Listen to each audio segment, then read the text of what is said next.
शनाया और आहान हाथ में हाथ डाले शॉपिंग मॉल में घूम रहे थे। वहां हर ब्रांड के स्टोर्स थे। वहां वो अचानक से एक औरत से टकराए जो बहुत हाई फाई और एरोगेंट थी। दोनों के सॉरी बोलने के बाद भी उस औरत ने उन्हें गाली दी और वहां से चली गई। आहान, मुझे चाय पीनी है। मैं लेकर आता हूं, तुम यहीं वेट करो। इतना कहकर आहान शनाया के लिए चाय लेने चला गया। तुम्हारी चाय, उसने कप शनाया को देते हुए कहा और शनाया मुस्कुराने लगी। क्या हुआ, तुम मुस्कुरा के रही हो? तुमने शायद नोटिस नहीं किया, पर तुम आजकल मुझे आप नहीं तुम कहते हो। आहान ये सुनकर सरप्राइज हो गया। उसने सच में ये बात नोटिस नहीं की थी।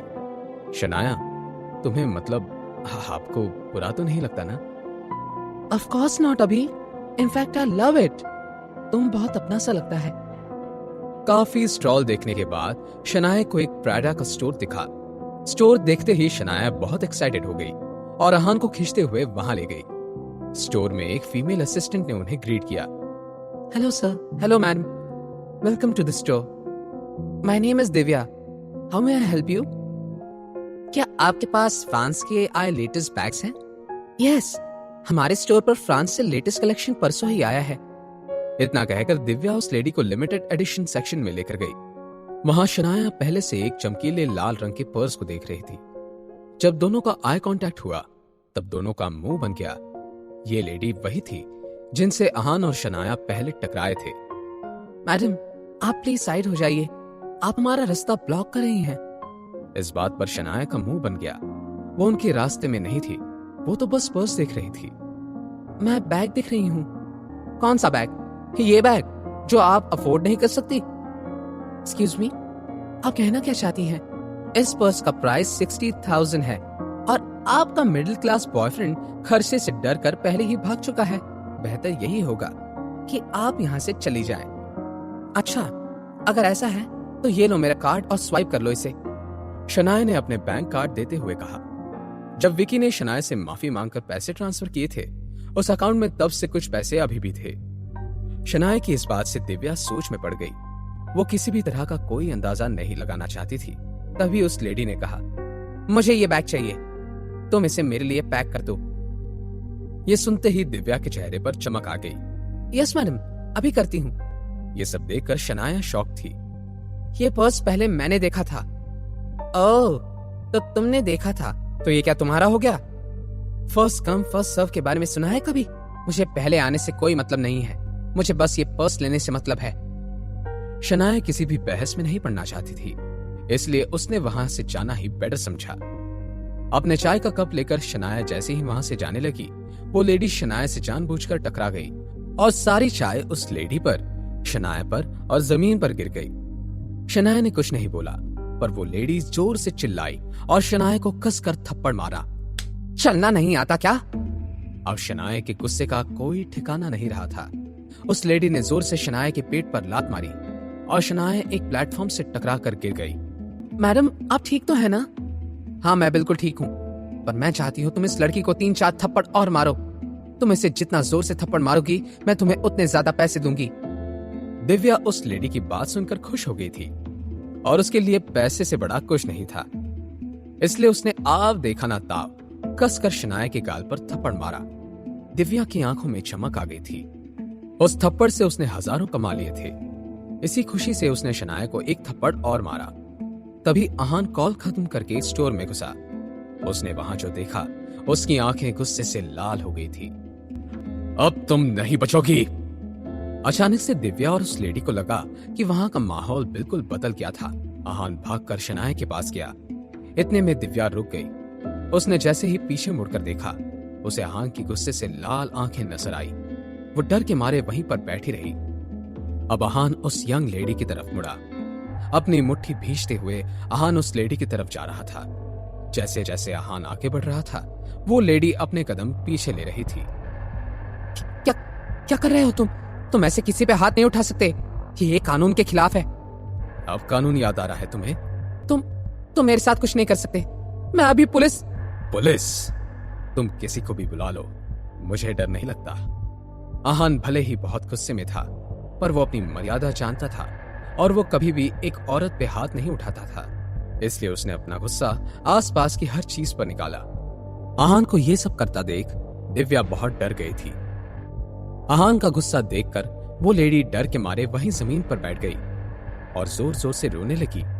शनाया के साथ ऐसा करने के लिए तुम्हें इसकी सजा भुगतनी ही पड़ेगी। वो लेडी वहां जमीन पर बैठकर जोर जोर से रोने लगी, पर आहान को इस बात से कोई फर्क नहीं पड़ रहा था। शनाया के साथ ऐसा करने के लिए तुम्हें जो सजा भुगतनी है वो भुगतनी ही पड़ेगी। जैसे तुमने मेरी बीवी को मारा, अब वैसे ही तुम इस औरत को मारोगी। सर, नहीं सर, प्लीज। जब दिव्या के पास कोई ऑप्शन नहीं बचा था तब वो मान गई।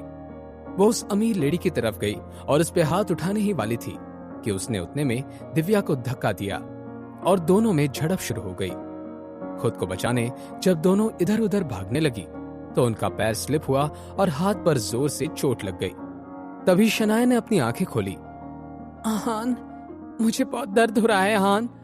इट्स ओके, इट्स ओके, मैं अभी तुम्हें हॉस्पिटल लेकर जाता हूँ, सब ठीक हो जाएगा शनाया।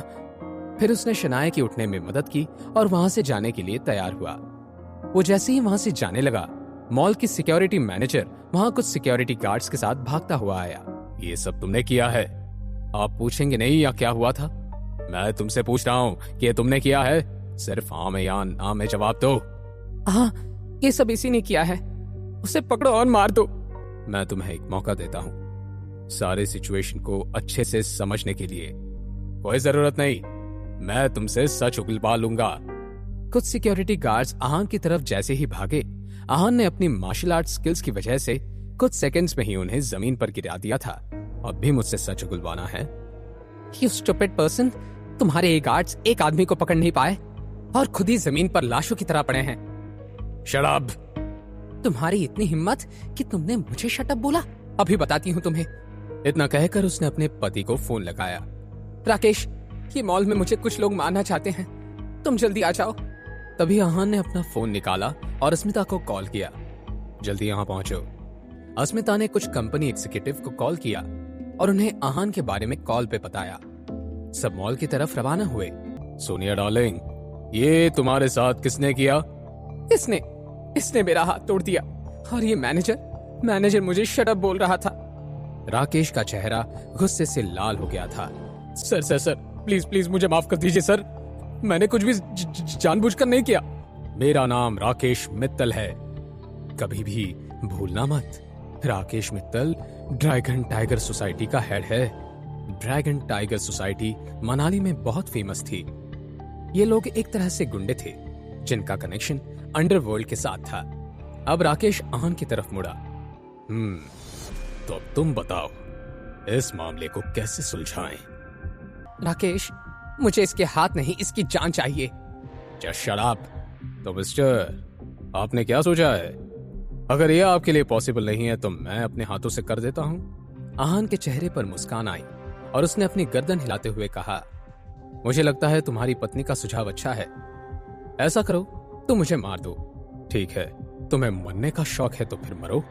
जैसे ये कहकर राकेश ने अपने आदमी को उसे मारने का इशारा किया तो भीड़ रेस्टलेस हो गई। अस्मिता कपूर एक ग्रुप को लीड करते हुए स्टोर की तरफ आ रही थी। उनके पीछे सूट में बहुत सारे मेंबर्स थे। ये सभी ड्रैगन टाइगर सोसाइटी के मेंबर्स और हेड थे। सब लोग अब आहान को सिंपैथी की नजरों से देखने लगे थे। उन्हें आहान पर तरस आ रहा था। सुनील और मेरे साथी यहाँ पर कैसे? उन्हें देखकर राकेश हैरान था। उसने तो किसी को भी कॉल करके यहाँ नहीं बुलाया था, फिर वो सब यहाँ कैसे? ड्रैगन टाइगर सोसाइटी के हेड सुनील को इस बात के बवाल के बारे में कैसे पता चला? क्या होगा जब सुनील और राकेश आमने सामने होंगे? क्या अब आहान बच पाएगा? जानने के लिए देखिए अगला एपिसोड सिर्फ पॉकेट एफएम के YouTube चैनल पर, और सीक्रेट अमीरजादा के सारे एपिसोड्स को सुनने के लिए डिस्क्रिप्शन में दी हुई लिंक से डाउनलोड कीजिए पॉकेट एफएम ऐप।